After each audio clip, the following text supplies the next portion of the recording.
Hello viewers and welcome to the channel Let's Talk Cricket. Leadership is very important in sports. As a matter of fact, in life. A team without a good leader is like a boat without a rudder. It doesn't have a direction. And more than any other sports, in cricket, the leadership role becomes more so important. I think compared to other sports like football, rugby, in cricket, I think the captain's importance could be 3 to 5 times more. So much depends on the captain, and it really motivates the team. When the captain leads by example, when we talk about good captain, yes, a captain needs to be tactically sound. He needs to have good strategy, good instinct, good presence of mind. But the greatest quality of a captain is when the chips are down, when your teams have been pushed to the wall, the backs are to the wall, you need to come up all guns blazing and lead by example. Who can forget the efforts of Arjuna Ranatunga in '96, the innings of Steve Waugh against South Africa when Australia were almost down and out. That performance later on created a monster team which would rule the world cricket for the next 2 decades.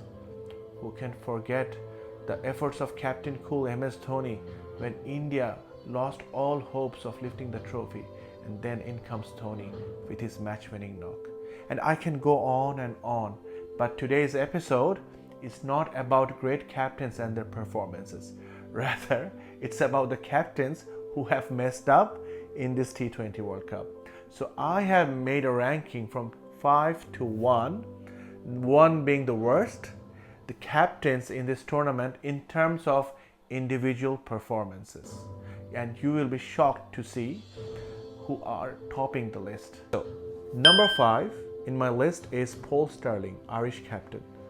So as you can see, his scores have been very poor. 21, 9 and 1.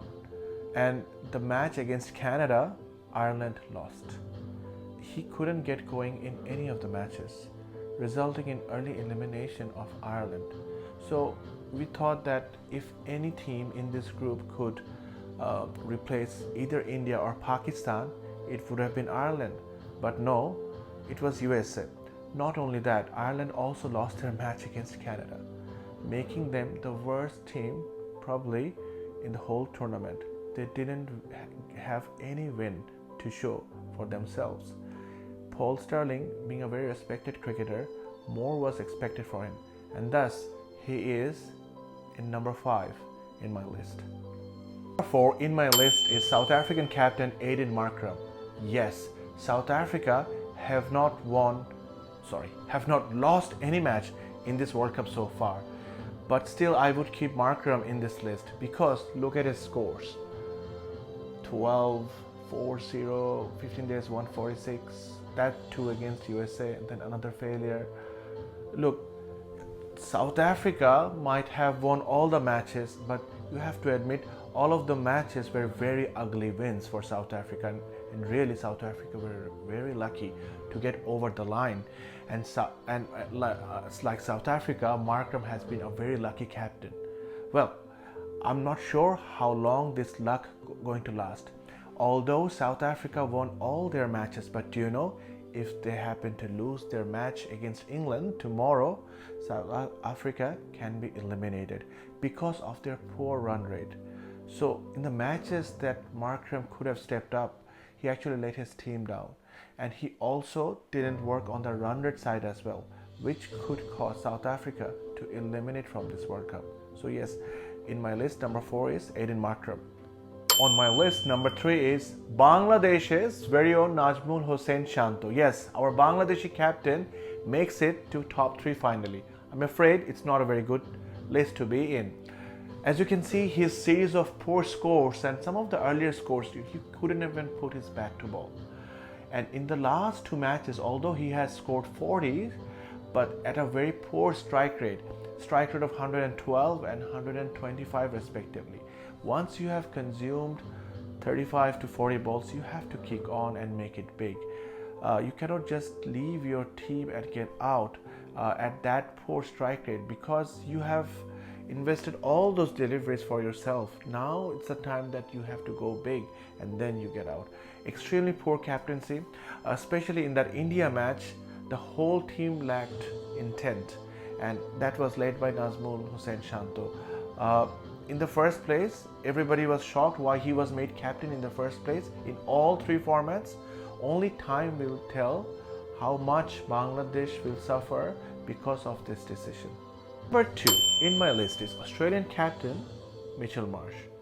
Yes, Australia lost to Afghanistan, and now if Australia lose to India, they will be going out of the World Cup, most likely. Look at Mitchell Marsh's score. He hasn't been bowling, being an all-rounder. He hasn't been bowling at all. And all the opportunities that he got at number 3, he hasn't been striking at a very good strike rate. And he also scored low like this. For an Australian captain, this is a disgrace. And this is surprising, especially when you have player like Pat Cummins.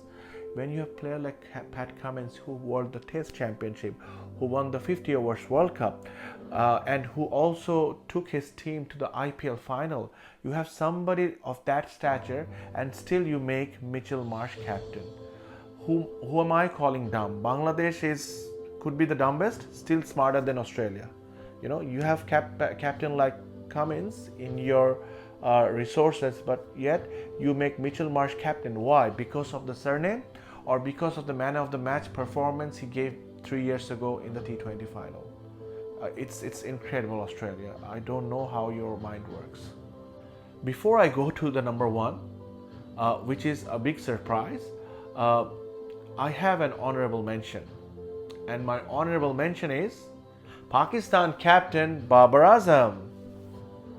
सपना टूटा है तो दिल कभी जलता है हाथ थोड़ा दर्द हुआ पर चलता. So number 1 player in my list, I'm very sad because he is one of my favorite players, and the number 1 player in the list is Kane Williamson. Unfortunately, this has been a poor show from New Zealand, especially from Kane Williamson. Kane Williamson, as you can see, the score of 1 and 9 in the first 2 matches, and then New Zealand was immediately knocked out of the World Cup. It was a tough group to be in, with Afghanistan and host West Indies, but yet the kind of player, the stature Kane Williamson brings in, he could have done more for the tournament, and more than anybody else, Kane Williamson knows it. And as a result of this dismal performance from New Zealand, Kane Williamson has not agreed to take the central contract from New Zealand Cricket Board. Who knows, maybe we have seen the last of Kane Williamson, at least in white ball cricket, and it will be a very sad thing to do, because Kane Williamson is a wonderful player, but you feel like T20 format has gone beyond his capabilities, or he's not able to perform in T20 matches the way that he would want to perform, the standards that he would set for himself. So yes, that was my list. So if you think that I'm missing anybody, or you have any other captains in mind, please put that in the comments. Until my next video, adios.